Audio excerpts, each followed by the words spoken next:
bienvenue à tous et à toutes dans cette interview où nous allons aborder un sujet un petit peu étonnant, c'est le choix des lieux de vacances. Comment les constellations peuvent vous aider à avoir un rapport détendu et profiter de l'endroit où vous allez passer habituellement vos vacances. Alors, bonjour Clément. Bonjour Oriane, comment tu vas? Je vais bien. Et bonjour frérot. Je te reste. Ouais, ils sont au rendez-vous. Et aujourd'hui, nous allons parler des destinations de vacances.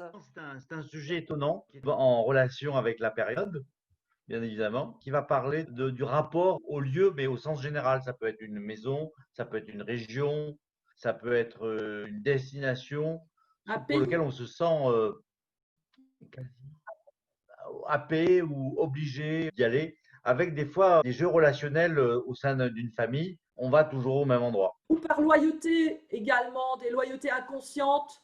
On retourne toujours au même endroit. Par exemple, avec mes parents, on retournait au Portugal parce que ma mère est portugaise. Et toi, est-ce que tu as eu des histoires de ce genre dans ta famille? Moi, j'ai vraiment une histoire qui correspond à ça. Enfin, j'en ai deux même, deux histoires personnelles. Moi, je suis du sud de la France, de la région sud-ouest, et je me sentais une grande famille avec donc des rites de famille, et il y a des dates comme ça, une famille catholique très organisée, des dates qui sont des dates symboliques, Noël, Pâques, le 15 août. Bien entendu, on pourrait ajouter des anniversaires, mais au moins ces trois dates. Je me sentais obligé d'y aller. Et ce qui était extraordinaire, c'est que chaque fois que je me retrouvais dans la maison familiale, je tombais malade. Mais malade, c'est-à-dire que la veille, j'étais en bonne forme, pendant le voyage, j'étais en bonne forme, j'arrive, je suis malade. Je passe le palier et très très vite, rhume, ça tombait sur les poumons et je passais 3 4 jours très mal.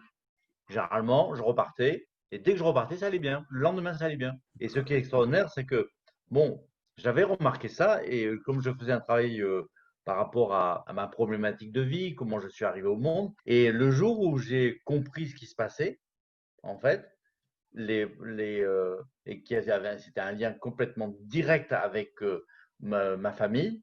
Dès que j'ai compris ça et que j'ai traité ça, j'ai plus été malade quand j'allais là-bas. Alors, pour nos amis qui nous écoutent pour la première fois et qui n'ont jamais entendu parler de constellation, qu'il ne s'agit pas d'astrologie, mais d'une approche systémique qui permet de créer une image 3D ou une scène ou une expression théâtrale de notre système familial avec des représentants ou avec des petits objets comme ici les Playmobil, vous allez voir tout à l'heure. Et j'en profite également pour te présenter Clément Boyer, formateur en PNL et aussi créateur du Mind Hacking pour libérer les croyances limitantes, mais surtout remettre des croyances qui aident à mieux profiter de sa vie, à réussir ce que l'on souhaite réussir dans la vie. C'est une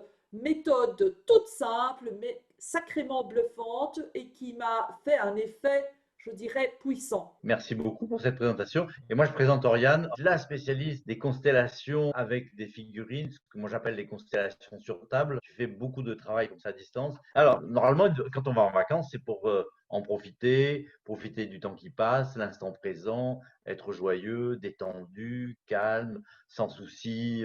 C'est la période par excellence du repos et de l'insouciance. C'est-à-dire qu'on met tout en vacances Oui, en suspens, on arrête les choses. Toi, souvent que l'on va dans des lieux où c'est vraiment répétitif, ça finit par peser. Mais l'habitude, la force de l'habitude fait qu'on continue. Et ce qu'on ne sait pas, et c'est ça que tu vas expliquer, c'est que très souvent, c'est lié à son histoire. Alors, des fois, c'est direct, parce qu'on connaît son histoire, elle a été compliquée. Mais des fois, c'est le fait de la fidélité à un lieu, c'est une sorte de rapport équivalent. Enfin, c'est comme une métaphore d'une fidélité à une famille ou à une personne de la famille. Tout à fait. En ce qui concerne l'histoire personnelle, j'ai eu cette histoire qui m'est arrivée, c'est-à-dire que vers l'âge de 40 ans, j'ai eu une opportunité pour aller travailler en Suisse et promouvoir des solutions bien-être. Et chaque fois que je passais la frontière, badam, j'étais malade au point d'être allongée avec de la fièvre et que je devais faire des efforts surhumains pour faire belle figure et aller faire des présentations sur un concept de santé et de bien-être à domicile. Et après 3 fois, je me suis dit, il y a autre chose que le hasard. Et j'ai commencé à revisiter ma propre histoire, celle de ma famille, en me demandant, mais quel est le lien que je peux bien avoir avec la Suisse? Et je me suis souvenu qu'à l'âge de 12 ans, j'avais passé un séjour en colonie de vacances, un séjour de 3 semaines, et que pendant ces 3 semaines, alors que mes petits camarades recevaient des lettres tous les 2, 3 jours, eh bien, je n'en ai reçu aucune pendant les 3 semaines. Et je me suis sentie triste, abandonnée, oubliée, exclue, et j'ai ravalé mon chagrin à cette époque. Et ce chagrin est ressorti quand je suis retournée en Suisse. Les 3 premières fois, j'ai été complètement écrasée par la maladie. Et puis, quand j'ai mis ça en conscience, c'était terminé. Je suis retournée encore et plus jamais je n'ai été malade. Voilà, donc ça c'est un exemple d'un lien entre une souffrance qui s'est cristallisée au niveau cellulaire et qui, chaque fois que je passais la frontière suisse, eh bien, il y avait un écho dans ma mémoire cellulaire et faisait ressortir le chagrin que je n'avais pas pu exprimer quand j'avais 12 ans. Et je trouve il y a plusieurs choses très intéressantes dans cet exemple. Parce que la première chose intéressante, c'est de dire, je fais un métier, je vais en Suisse, et puis à chaque fois que j'y vais, ça ne passe pas bien. Donc on pourrait très bien se dire, premier abord, bah, je ne suis pas fait pour ce métier. Voilà, c'est pas fait pour moi, c'est un signe, il faut que j'ai un signe de l'inconscient, il ne faut pas que je fasse ça. Et du coup, on pourrait très bien s'arrêter de faire un métier alors que ça n'a rien à voir avec le métier. Non. Ça a à voir avec le lieu. Et le premier rapport, ça serait de penser que le métier ne me convient pas. Et c'est là où les constellations sont vraiment, d'après ce que je sais, hein, parce que je suis formé aussi à ça, les constellations sont intéressantes. C'est que si on ne sait pas, mais on ne sait pas que c'est un lieu, mais on peut très bien remettre dans une constellation symboliquement la Suisse, son cercle familial, et puis sa maladie. Enfin, cette mise en scène que tu vas nous montrer, tu vas nous donner un exemple tout à l'heure, cette mise en scène, il y a peut-être des enjeux qui sont des intrications entre lieu, personne et histoire. Ouais, tout à fait. Et je vais donner un autre exemple avant de faire une petite démonstration, parce que là, nous avons choisi le thème des vacances, mais ça peut aller beaucoup plus loin, puisqu'on est quand même dans un monde où il y a beaucoup d'émigration. Il y a des personnes qui ont une histoire familiale qui raconte des grands déplacements. Je vais simplement prendre l'histoire de mon partenaire de vie, qui est alsacien mais qui un jour est parti vivre en Angleterre. Et finalement, on a découvert que déjà son nom de famille était un nom de famille anglais et que 500 ans auparavant, eh bien, toute la famille Doc venait d'Angleterre et avait fui l'Angleterre parce qu'ils étaient protestants et qu'il n'y avait pas de place pour eux et qu'ils avaient fui en passant par la Hollande, la Belgique pour arriver en Alsace. Avec quelques recherches, j'ai découvert que pendant 12 ans, Bruxelles avait été une cité protestante. Et donc, il y a une mémoire des lieux dans nos histoires de famille. Et aussi, ce qui est assez fascinant, c'est que la fille de mon compagnon, eh bien, elle se sent beaucoup plus anglaise. Mon compagnon a cru qu'il allait par choix vers l'Angleterre, mais que finalement, il y avait une loyauté très ancienne, très profonde, un retour aux racines, et qui fait que aussi très bien accueilli, très bien intégré dans la communauté britannique. Il a apporté pendant plus de 20 ans, 25 ans, mais son aide au niveau de la santé. Donc, il a travaillé pour le service de la santé nationale britannique. C'est très intéressant parce que cet exemple de ton compagnon, en fait, il est retourné et il a fait du soin. Et Oui. c'est comme s'il était retourné pour se soigner aussi, pour faire un soin à cette relation. Et je viens de prendre conscience, en t'écoutant, que en fait, il m'est arrivé quelque chose d'équivalent. Je suis retourné sur un lieu, à un moment de ma vie. En fait, c'était pour soigner un traumatisme que je n'avais pas géré, parce que je ne pouvais pas le gérer. Quand j'étais tout petit, à l'âge de 6 mois, je pars en Guyane. Je Hmm. suis élevé par une nourrice. Ma première langue, c'est le créole, et c'est pas le français. Ma, Ah, ma culture en fait de construction, c'est le créole plus que le français. Et dès que je suis rentré à l'âge de 6 ans en France, moi j'étais malheureux en France, j'étais pas bien, et je ne pensais qu'à une seule chose, c'est retourner en Guyane, ma terre natale, enfin je le sentais comme ma terre natale.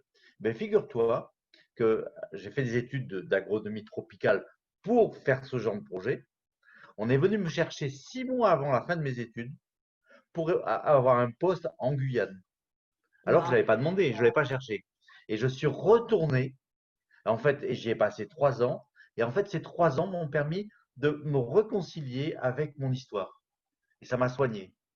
Waouh, magnifique. Merci pour ce partage, Clément. Et j'espère que d'ailleurs toutes ces histoires vous inspireront ou vous permettront de vous reconnecter à vos propres histoires parce que je pense que il n'y a pas une personne qui n'a pas une histoire de ce type ou qui s'en rapproche de près ou de loin, où il y a eu des déchirements parce qu'on a dû quitter un lieu ou parce qu'un de nos ancêtres a dû quitter un lieu pour survivre, pour créer une famille, pour trouver une place dans sa vie et pouvoir s'épanouir. Finalement, les vacances, tout ça, c'est en lien parce que les vacances, c'est l'opportunité qui nous est offerte chaque année de retourner dans des endroits qui ont un lien avec notre histoire proche ou plus transgénérationnelle.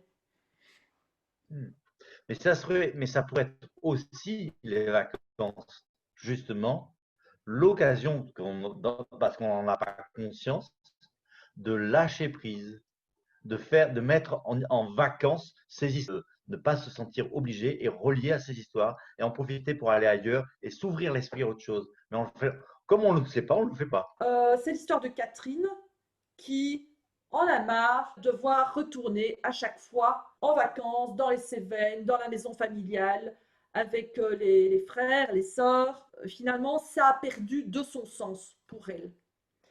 Alors, je lui demande de représenter la maison et comme je n'ai pas une maison en objet, elle prend une table pour représenter cette maison familiale parce que ça parle des repas que l'on prend autour de la grande table de bois dans cette maison de pierre et place la grand-mère donc maternelle puisque c'était du côté de sa maman et elle la place comme ça. Et voilà. Et donc, qu'est-ce que nous pouvons voir? C'est qu'il y a la table, mais aussi la maison. Parce que la table, la maison, tout ça, tout va ensemble. Finalement, la maison, c'est aussi le lieu où on se rassemble, on se protège des intempéries, où on va se reposer, où on va garder les provisions pour l'hiver, où on va faire les repas, se retrouver. Et après un certain temps, je lui demande de regarder et de voir comment elle se positionne. Et elle me dit, ma grand-mère ne me regarde pas. Ah, ben oui, parce que vous allez voir ici, vous voyez, elle tourne la tête un petit peu sur le côté. Donc, je vais essayer de montrer autrement. Et là, on va voir que même si Catherine regarde vers sa grand-mère regarde ailleurs. Elle regarde dans cette direction. Et je lui demande qu'est-ce qui se raconte dans la famille par rapport à sa grand-mère maternelle. Et elle me dit que sa grand-mère maternelle, c'était pas la maison de sa grand-mère maternelle, c'était la maison de son mari. C'était le mari de la grand-mère maternelle. Ah, Ah oui. Et elle regarde ailleurs et elle regarde un autre endroit et elle choisit une autre table pour représenter cette autre maison. Et là, Ah, elle regarde en fait vers sa maison à elle, sa maison de d'accord. son enfance. Et finalement, il y a comme un conflit Il y a- entre Ben oui, j'appartiens à cette table, à cette maison, mais en me mariant, j'ai dû renoncer à ouais.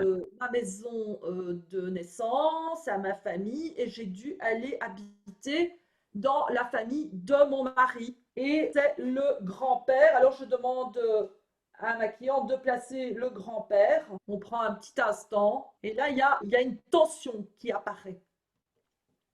Il y a une Mhm. tension, d'ailleurs vous pouvez peut-être même la ressentir là maintenant qu'on vient de placer le trio. La petite fille, sa grand-mère maternelle, son grand-père maternel, qui finalement, ça c'était dans les traditions, dans le passé, les jeunes filles quittaient leur famille pour aller dans la famille du mari.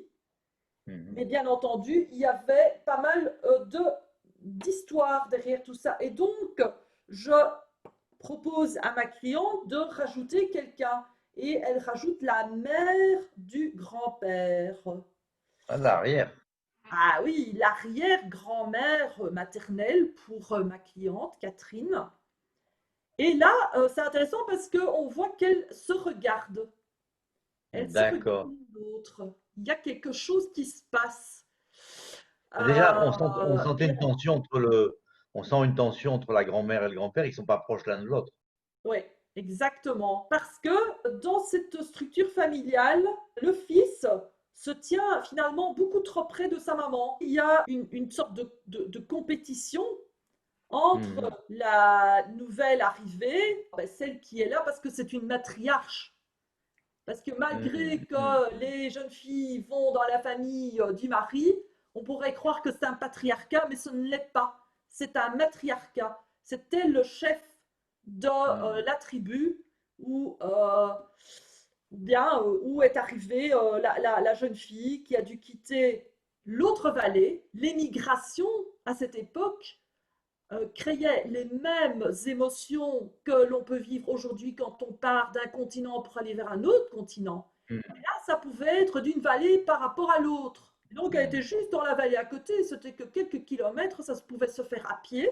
C'est quand même une déchirure, c'est une séparation, c'est Exactement. Elle a dû quitter toutes les habitudes et les traditions de sa propre tribu, de sa propre famille, de son Mhm. clan, pour Mhm. entrer sous la domination de la mère de son mari. Ouais, ouais. Avec sans doute une acceptation limitée de l'arrière-grand-mère. Il y a une expression, la Oui, personne qui vient, c'est une pièce rapportée.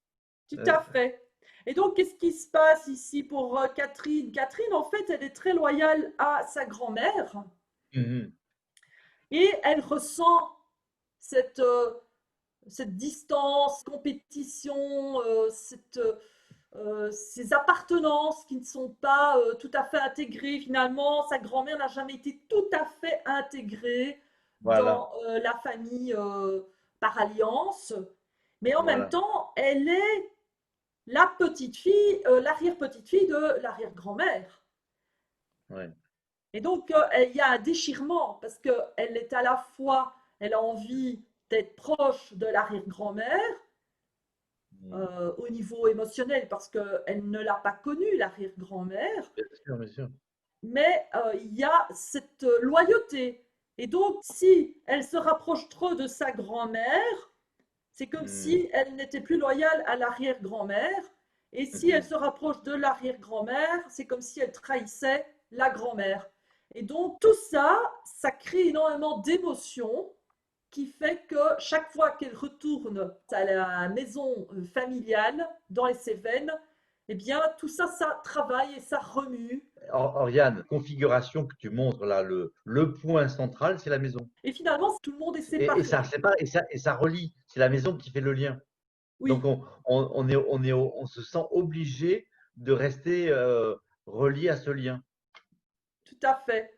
Alors là, j'ai demandé à ma cliente qu'est-ce qu'elle avait envie de faire, qui est en son pouvoir ici, maintenant, dans le temps présent. durant cette constellation. Et elle a eu l'idée de repousser cette table. Ah, c'est intéressant. Et là, il y a eu quelque chose qui s'est mis en place. Ça a commencé à respirer. Eh oui. Et je lui ai proposé de dire, Mémé, je suis ton arrière-petite-fille. Et toi, tu es mon arrière-grand-mère. Hmm. Et rien que de dire ça, ça a commencé à libérer d'un poids qui était là et qui l'empêchait d'être à sa place, parce qu'elle Hmm. était dans des loyautés et des intrications qui l'empêchaient d'être elle-même et de Hmm. profiter de ses vacances dans ce lieu. Alors, après, je lui ai demandé de regarder vers sa grand-mère et je lui ai fait dire Mamie, parce que là c'était Mamie, Mamie, tu es ma grand-mère maternelle et moi je suis ta petite fille. Hmm. Ah, c'est très très intéressant parce que tu vois, en fait, que dans ce que tu dis là, elle a mis la maison de côté, en fait, elle l'a déplacée, ce qui lui Mhm. a permis d'être en lien direct.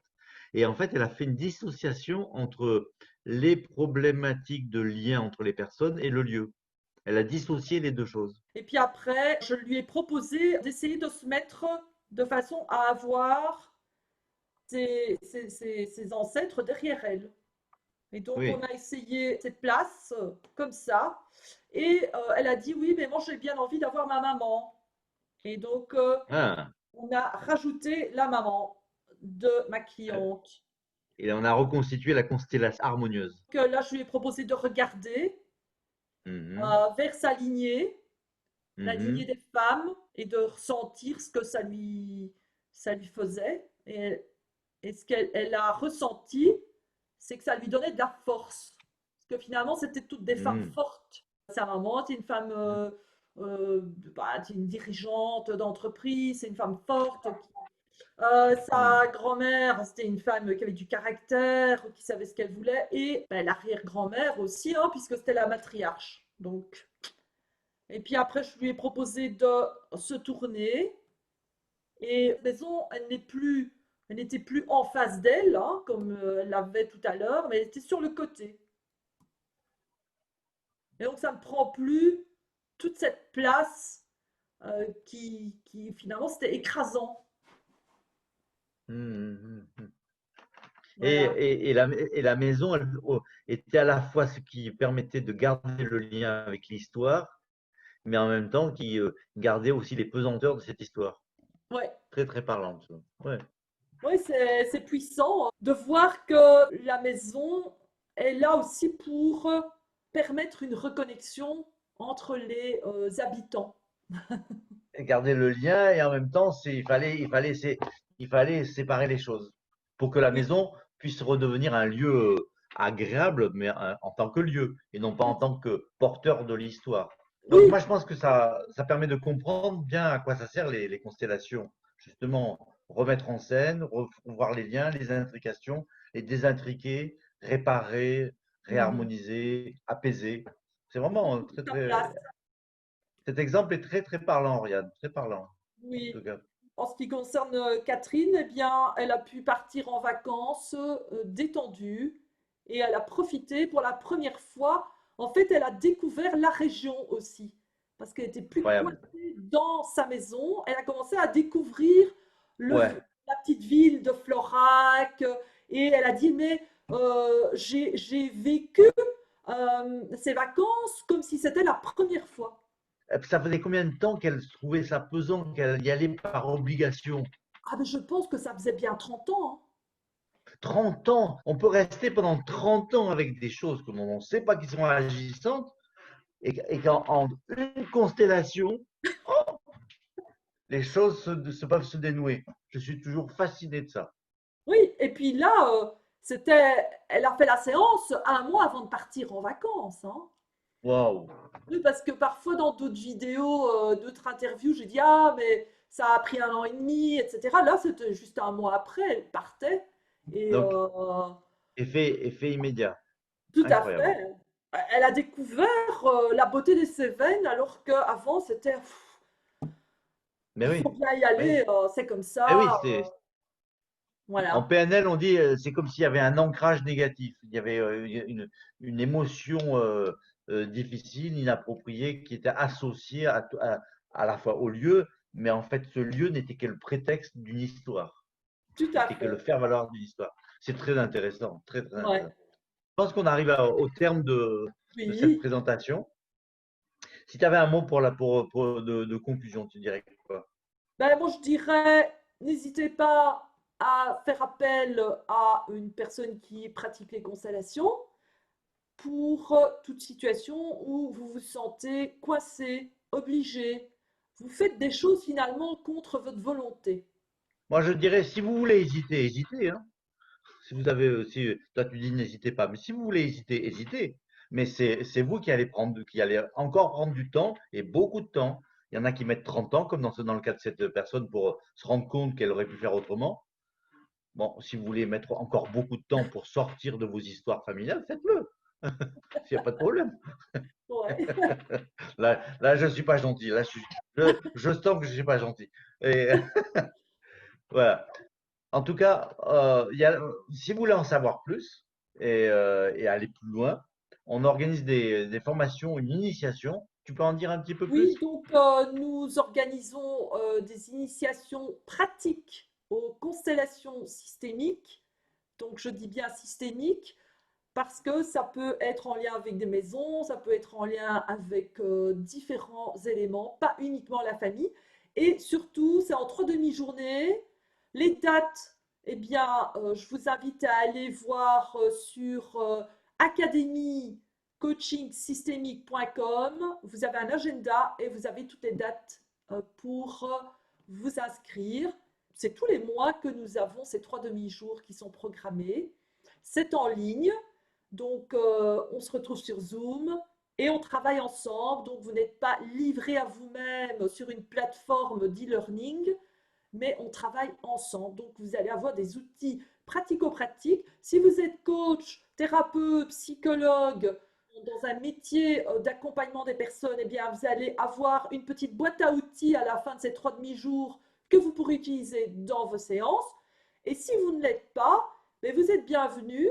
C'est peut-être la première étape que vous pouvez faire si vous souhaitez aller plus loin et devenir facilitateur, une facilitatrice en constellation, mais certifiée alors. La formation, elle a été faite pour donner des outils et permettre aux professionnels d'accéder à cette compétence, parce qu'il s'agit d'une vraie compétence.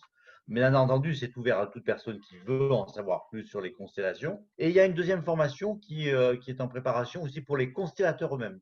Là, Oui, en fait, pour apprendre à faire les constellations en distanciel. C'est-à-dire comme tu le fais là, les constellateurs et les constellatrices qui me suivent et qui ont peur de faire cela en ligne ou qui pensent que l'on sent moins ou qui se sentent perdus, eh bien, 2 demi-journées sont prévues pour vous aider à apprivoiser cette manière de travailler. Et vous allez voir, au bout de ces 2 demi-journées, vous serez à même déjà de commencer à donner des constellations en ligne.